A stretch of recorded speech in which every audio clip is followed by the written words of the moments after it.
but we have a weapon. They are not prepared for.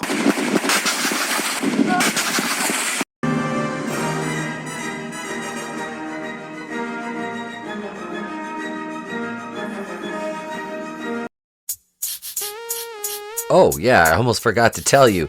Do you want to send us stuff? Because this is how you send us stuff. We have a P.O. Box now. That's right. P.O. Box 924, Prudenville, Michigan 48657. If you have anything you'd like to send in to the Place to Be Reviews, that's where it goes, and that's where your packages will be coming from as well when I ship things out to you, my Kazooians.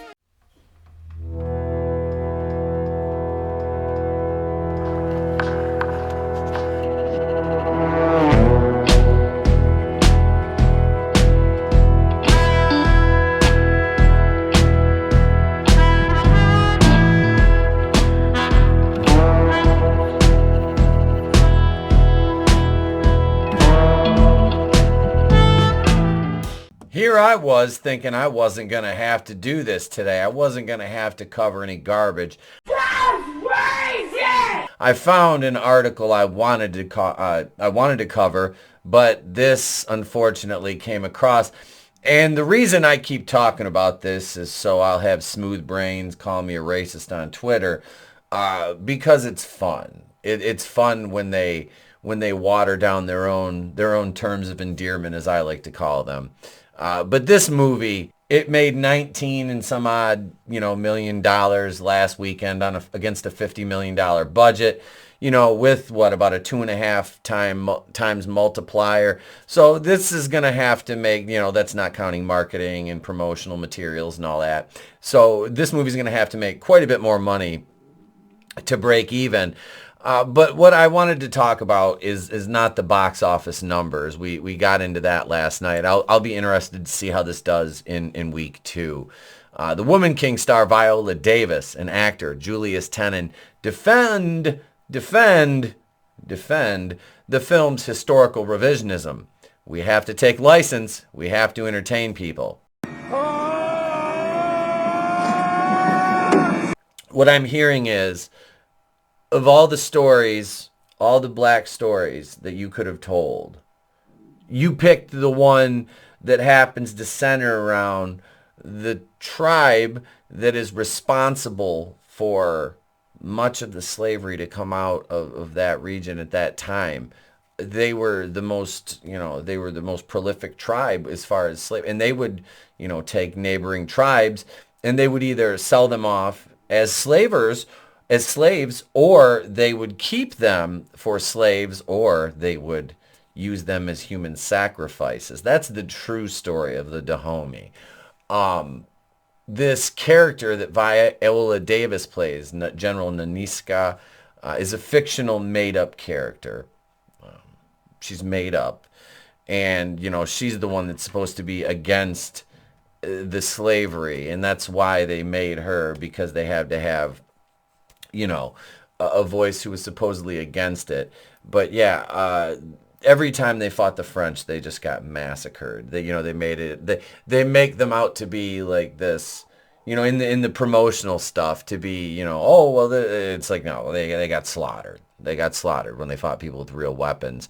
So of course they would use this as as some sort of positive spin story. It just doesn't make any sense.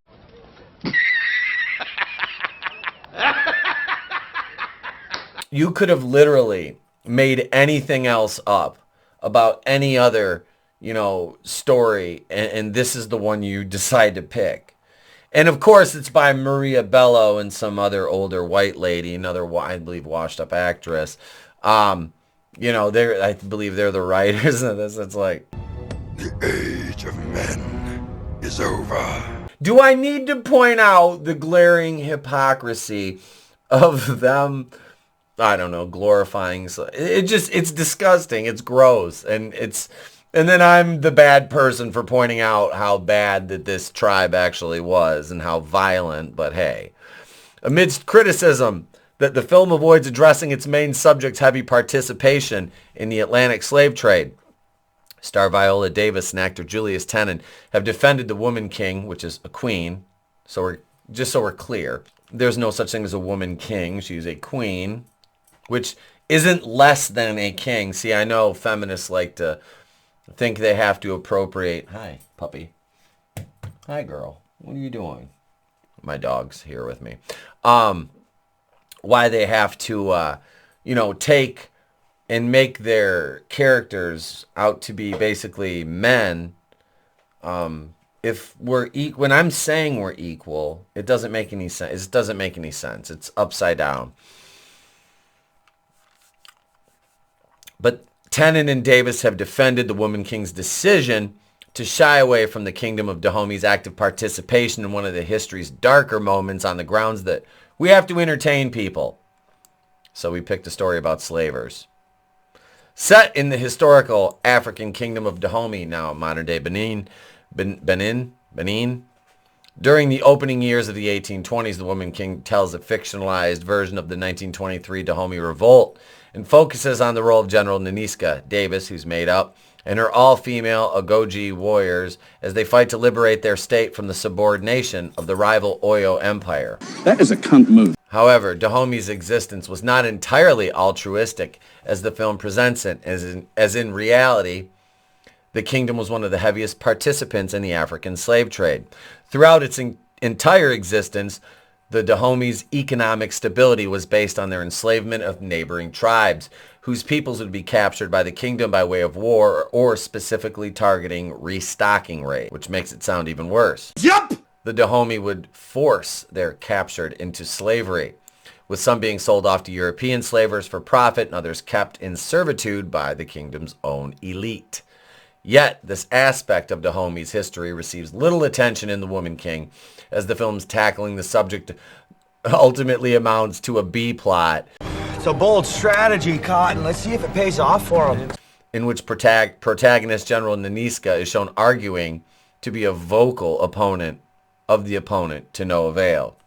Sure, Jan. As a result of this creative decision, the Woman King's narrative faced a massive wave of pushback in the weeks leading up to its September 16th premiere, as critics felt it was disingenuous to ignore real-world history in favor of a girl boss narrative, particularly when the cast and crew's neoliberal-leaning ideological peers would absolutely shred any film that tried to do the same thing with the white or Asian subject, which they're absolutely right.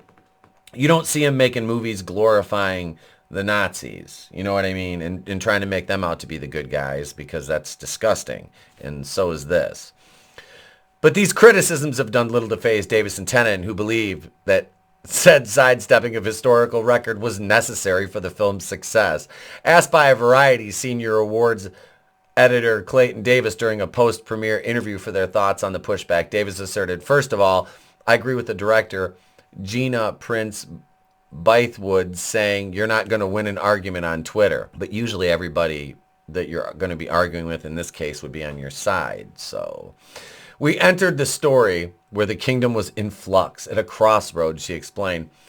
They were looking to find some way to keep their civilization and kingdom alive. It wasn't until the late 1800s that they were decimated. Most of the story is fictionalized. It has to be. In support of Davis' argument, her husband Tennant, who appears in the film as Moru, added, "We are now what we call Edu-tainment." Oh, that's terrible. Don't ask questions. Just consume product and then get excited for next product. It's history, but we have to take license, he said. What? We have to entertain people. If we just told a history lesson, which we very well could have, that would be a documentary. Unfortunately, people wouldn't be in theaters doing the same thing we saw this weekend. They didn't spend that much money. You opened against nothing. There was nothing else captivating this weekend. We didn't want to shy away from the truth. Oh, wait, you serious? Let me laugh even harder. Continued Tennant. The history is massive, and there are truths of that are there. If people want to learn more, they can investigate more. We don't want to tell them because they would hate our movie. Get what you fucking deserve! Still responding to the initial question, Davis then went on an unrelated tangent and recalled, Part of the story that hit me as an artist was these women were unwanted. They were recruited between the ages of 8 and 14, she detailed. There were women who were not considered desirable. No one wanted to marry them. They were unruly. They were recruited by the king to fight for the kingdom of Dahomey. They were not allowed to marry or have children. The ones who refused the call were beheaded. That's also part of the story. You get your bitch ass back in the kitchen and make me some pie. People really are being emotionally shifted, Davis aside drifted on. I saw a TikTok video today of women in a bathroom of an AMC theater, and I don't think they knew each other. They were chanting and ruminating. That cannot be quantified by words. Why don't you go back to your home on Whore Island? Of all the things that didn't happen, that didn't happen the didn'test. All right, so this... We talked about this story, the fact that it's this revisionist and it's edutainment. It's not educating anybody. This is not educating anybody. You may be making people aware of it, but this is not a W. You're holding a big fat L here as Sony, which Sony had a great past year with their releases, 2021, and now we're hearing they've shelved the 2 Spider-Man spin-off movies. I believe it's Madam Web and Kraven the Hunter, which Madam Web, I was more looking forward to that and Kraven than anything in the MCU, honestly. But back to this movie. This is not a W for Sony. It's really not. I don't understand why they're acting like this is going to work out so well in their favor and championing this cause, which, I mean, like I said, the Dahomey were the hugest slave traders over there. For a tribe anyway, like I said, we covered it. They enslaved their own people, or they sold them, or they sacrificed them. Human sacrifice was a huge thing with that tribe, but you can look up more on that. I'm just saying this is not a good look to be championing this cause, but what do I know? I'll get called a racist for it.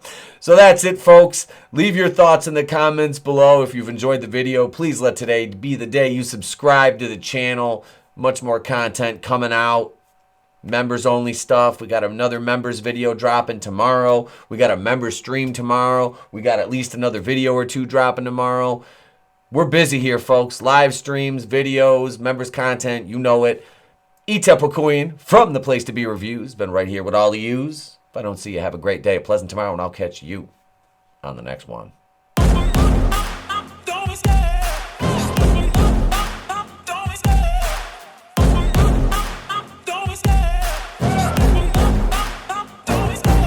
Love the chase and the hunt, and I set the pace when I'm running. I always take what I want and I always give it 100. Don't need a bank, no I'm funded. Play the game like it's nothing. I'm always thankful for something. Don't take for granted, stay humble. Now wake up!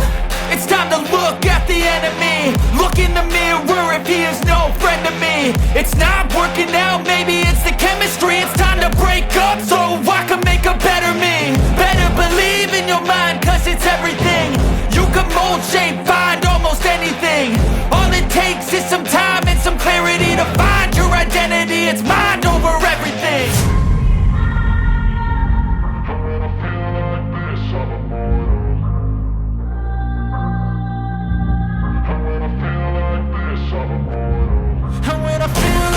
It's better to burn out than to fade away. I could do this all